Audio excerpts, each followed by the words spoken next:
ओम सभी को सादर नमस्ते। इस संसार में कई प्रकार के लोग हैं, सबकी अपनी अपनी सोच है, अपने अपने विचार हैं, अपना अपना स्तर है।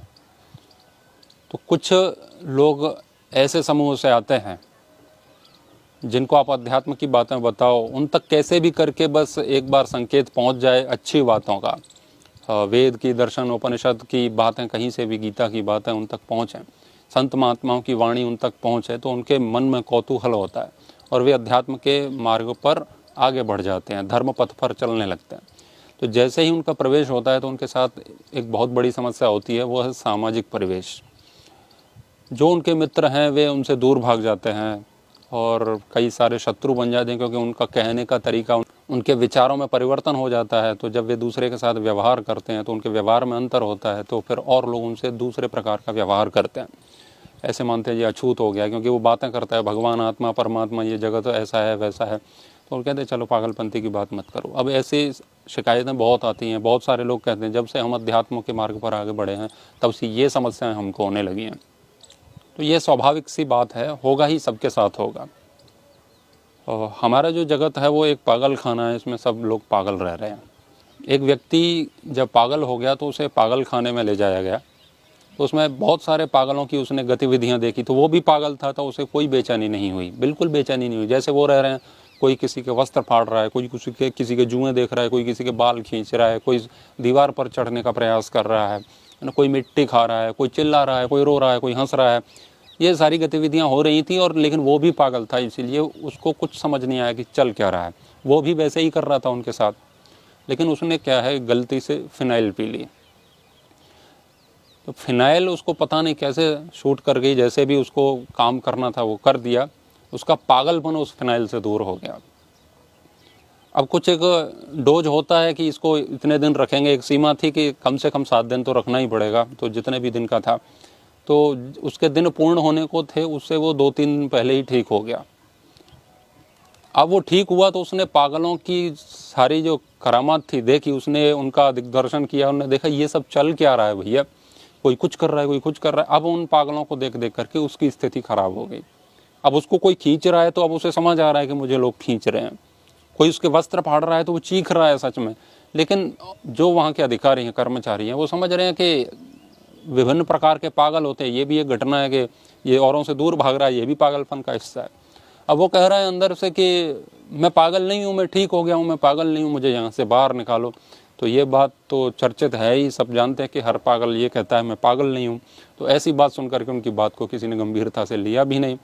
तो उस बेचारे व्यक्ति के उस 2-3 दिन में जीवन में बहुत कुछ घटित हुआ, उसे देखने को मिला, और उसकी बुरी हालत हो गई वहाँ पर रहते, क्योंकि वो सब देखने लगा कि ये पागल है और वो पागल नहीं है। तो हम पागलों की भीड़ में फंसे हुए हैं।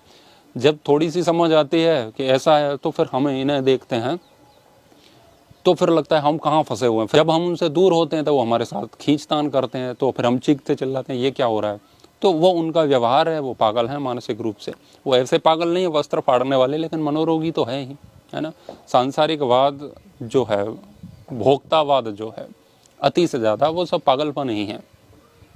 तो कोई कुछ कर रहा है, कोई डीजे पे कहीं ऐसे ही नाच रहा है, कोई शराब पी के घूम रहा है ना, कोई किसी का मर्डर कर दे रहा है, कोई किसी के साथ छेड़छाड़ कर दे रहा है, कोई मुर्गा खा रहा है, कोई बकरा खा रहा है, कोई कुछ भी कर रहा है। मतलब जो करणीय कर्म नहीं है वो उनको भी कर रहा है, अकरणीय कर्म कर रहा है। हम उन्हें देख रहे हैं और देख के लगता है ये सब क्या चल रहा है। तो हमारे साथ ये समस्याएं फिर होने लगती हैं। हम उन्हें समझाते हैं, लोग फिर हमसे दूर भागते हैं, क्योंकि उन्हें लगता है ये हमसे अलग है। हमारे लिए वे पागल हैं, लेकिन पागलों की भीड़ में अगर कोई ठीक हो गया तो उन पागलों के लिए वो ठीक है, क्योंकि उसकी प्रतिक्रिया उनसे एकदम भिन्न है। हमारे लिए वो पागल क्यों है? क्योंकि उनकी प्रतिक्रिया हमसे एकदम भिन्न है। उनके लिए हमारी प्रतिक्रिया एकदम से भिन्न है, तो वो भी हमें पागल समझते हैं, तो वो हमारे साथ दुर्व्यवहार करते हैं। तो ऐसे में बड़ी समस्या हो जाती है। तो ये शुरुआत में, प्रारंभ में सबके साथ होता ही है। जब कोई पेप्सी कोका कोला खरीदता था तो मुझे लगता था कि ये टेररिस्ट है, आतंकवादी है, अपना पैसा विदेश भेज रहा है और ये इसको पी करके मरेगा, इसकी समझ में नहीं आता है। और मैं उसके कान पे मोबाइल लगा लगा के सुनाता था, ये राजीव भाई का ये सुनो, राजीव दीक्षित जी क्या बता रहे हैं पेप्सी कोला को, कोका कोला को लेके, कॉलगेट को लेकर के। तो वो लोग हंसते थे, ये क्या कर रहा है। तो ऐसी परिस्थितियाँ बनती हैं शुरुआत में, हम लोगों को समझ नहीं पाते, लोग हमें नहीं समझ पाते। लेकिन जब इस मार्ग पर हम आगे बढ़ेंगे तो फिर समझ में आ जाता है कि ये सच में दुनिया पागल खाना है और यहाँ पागल ही रहने वाले लोग हैं। कुछ ज़्यादा ठीक इनका होगा नहीं, और रहना हमको पागलों में ही है। क्योंकि आप कहाँ रहोगे? आप कहोगे कि संसार छोड़ देते हैं, तो कुछ लोग कहते हैं इनसे दूर जाना है, भागना है। कहाँ जाओगे दूर? कहाँ जाओगे? उत्तराखंड भागोगे? उत्तराखंड में पागलों की भीड़ बढ़ती जा रही है, कहाँ जाओगे? नर्मदा के तट पर जाओगे, वहाँ पर भी बहुत सारी भीड़ मिलेगी जो आपके साथ करेगी कुछ भी। तो कहाँ भागोगे? नौकरी करोगे, वहाँ ऑफिस में लोग हैं, घर में रहोगे, घर के परिवार के लोग हैं, मोहल्ले के लोग हैं। आप नितांत एकांत में रह नहीं सकते हैं, और वहाँ भी रहोगे तब भी किसी न किसी के साथ ही रहोगे, किसी न किसी के साथ रहोगे। आप भोजन तो लोगे ना, तो आपके लिए भोजन बनाने वाला, लाने वाला कोई होगा, भले ही कोई एक ही व्यक्ति क्यों ना हो, तो उसके साथ कुछ देखेंगे तो हमें वो बुरा लगेगा। तो प्रारंभ में ये सारी चीज़ें होंगी, तो आप रहोगे इनके ही साथ। तो इनके साथ रह कर के ही हमें अध्यात्म में प्रगति करनी है। ये एक कला है। अध्यात्म मात्र परमात्मा की ओर ले जाने का मार्ग नहीं है, मात्र आत्मा को जान लेने का मार्ग नहीं है। जब अध्यात्म के मार्ग पर हम चलते हैं तो संसार में रहने की कला भी हम सीख जाते हैं। अध्यात्म का मार्ग ऐसा है जो अध्यात्म पथ पर तो ले ही जाता है, जो अदृश्य जगत की ओर तो हमें जागृत करता ही है, लेकिन जो दृश्य जगत है जहाँ पर ये सब कुछ चल रहा है, इसमें भी अपने को कुशल बना देता है रहने के लिए। तो फिर कोई समस्या नहीं होती है। अब लोग कहते हैं मेरे दोस्त ऐसे हैं, मेरा परिवार ऐसा है, मेरे साथ ऐसा ऐसा करते हैं। तो क्या लगता है ये जो लोग प्रवचन दे रहे हैं, जो इस मार्ग पर हैं, तो क्या लगता है इनकी एक ऐसी सोसाइटी है, ऐसा समूह है जहाँ पर कोई कुछ गलत नहीं करता है और सब सबके अनुकूल रहते हैं? ऐसा बिल्कुल नहीं होता है। यदि आप अध्यात्म के मार्ग पर आगे भी बढ़ गए, बहुत आगे बढ़ गए, तो आप स्वयं प्रवचन दोगे तो आपके पास सांसारिक लोग ही प्रवचन सुनने के लिए आएंगे, फिर उनकी गतिविधियां होंगी।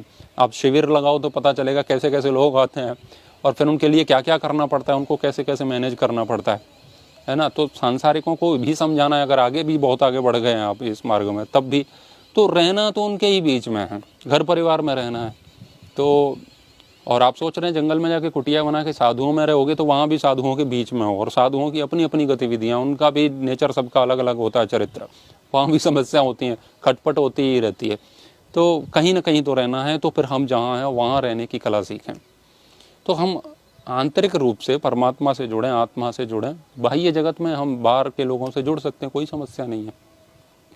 वो भगवान श्री कृष्ण गीता में कहते भी हैं कि ब्रह्मण्यादाय कर्माणि संगम त्यक्त्वा करोति यः लिप्यते न स पापेन पद्म पत्रमिवाम्भसा।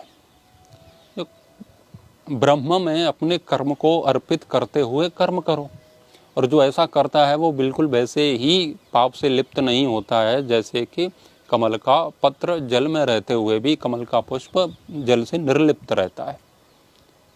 तो कमल का पुष्प आप देखेंगे वो जल में रहते हुए भी जल से निर्लिप्त है। उसी प्रकार आप संसार में रहते हुए भी, संसार से निर्लिप्त होते हुए भी संसार में कर्म कर सकते हैं, अपने कर्मों को ब्रह्म को अर्पित करते हुए।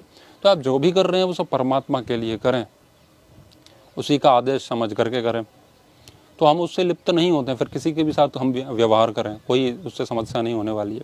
आपको क्या लगता है हमारे सबके साथी ऐसे बढ़िया होते हैं? मैं तो जहाँ रहता हूँ वहाँ खूब गोलीबारी चलती रहती है। यहाँ कभी भी किसी से झगड़ा हो जाए तो धनाधन गोलियाँ चलती हैं, और बहुत सारे लोग नशा करने लगे हैं, शराब पीते हैं, आसपास में भी सब होता रहता है। जिन लोगों के साथ रह के घूम रहे हैं, बैठे हैं, वो सब भी न जाने क्या क्या करते हैं। उनके भी साथ रह रहे हैं, रहना तो है ना, कहीं तो रहना पड़ेगा। घर परिवार में भी अब सब थोड़े ही ना किसी के भी व्यक्ति के परिवार के व्यक्ति आध्यात्मिक होते हैं, लेकिन उनके साथ रहना है, पति के साथ रहना है, पत्नी के साथ रहना है, भाई बंधुओं के साथ रहना है, उनसे ही तादात्म्य स्थापित करना है आपको। तो ये एक अकल्पनीय जैसा लगता है कि हम उन सब से कनेक्ट होते हुए भी डिस्कनेक्ट रह सकते हैं, उनसे संबंधित स्थापित करते हुए भी असंबंधित रह सकते हैं। तो हमारा जो कनेक्शन है, हमारा संबंध है, वो अपने आप से जुड़ा रहे, आत्मा से, परमात्मा से जुड़ा रहे, और बाहर जो शरीर है वो शरीर के रूप में हम जहाँ भी कुछ करते रहें। एक इसको गलत अर्थों में भी बोला जाता है कि ये बहुरूपिया है व्यक्ति, बाहर से कुछ अंदर से कुछ और है ना। ऐसे भी इसको गलत अर्थों में भी हम देखते हैं। लेकिन एक बात ये भी है कि आध्यात्मिक व्यक्ति एक उत्तम अभिनेता होता है। वो एक्टर होता है बहुत अच्छा, और जो अच्छा एक्टर है वो संसार के साथ भी संबंध स्थापित कर लेगा और परमात्मा के साथ भी। मूलतः ऐसे कहते हैं कि संसार को छोड़ दोगे तभी जगत मिले, ब्रह्म मिलेगा, परमात्मा मिलेगा। तो ये बात तो ठीक है कि जगत छूटेगा तभी ब्रह्म मिलेगा, दोनों चीज़ें साथ साथ नहीं चलती हैं। लेकिन वो ऐसा है, वो उन लोगों के लिए कहा जाता है कि जिनको जगत में से भी माल चाहिए, जगत से भी कुछ चाहिए और उधर से भी कुछ चाहिए, तो दोनों चीज़ें साथ साथ नहीं होती। लेकिन यहाँ से आपको कुछ चाहिए नहीं, लेकिन आपकी बॉडी, आपका शरीर तो यहाँ पर है ना, तो आपका शरीर के साथ भी संबंध है लोगों से। तो इसके क्षय पूर्ति, इसके भरण पोषण के लिए आपको कुछ यहीं से सब करना होगा, तो इनसे कुछ चाहिए नहीं। लेकिन सामान्य प्रक्रियाओं में तो आप यहीं रहोगे। जो व्यक्ति पूर्णतः आध्यात्मिक है वो भी संसार में रहता है, तो वो भी इस बात को जानने की कला रखता है।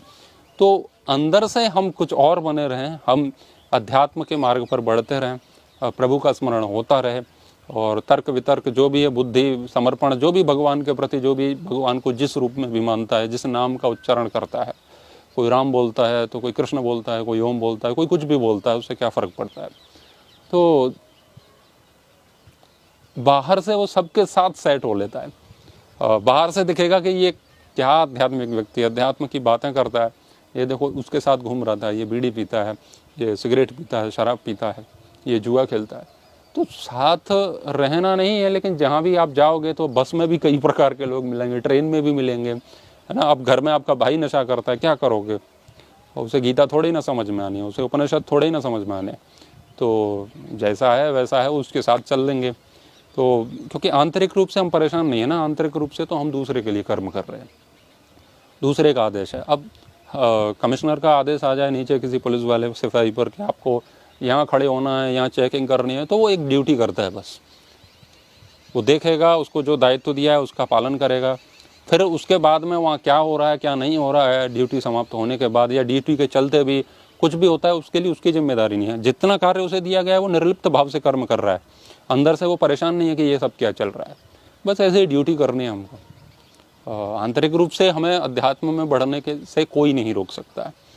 जैसे कि हम कहें कि कुछ लोग कहते हैं कि मेरे ही वीडियो के बारे में कहते हैं कुछ लोग कि जब आपका वीडियो देखते हैं टीवी पर चलाते हैं तो उसमें ईयरफोन लगा करके या ऐसे करके कोई नहीं होता तब सुनते हैं चुपके चुपके, क्योंकि माताजी पिताजी कहते हैं कि इस बाबा को मत सुनिए, बिगाड़ देगा।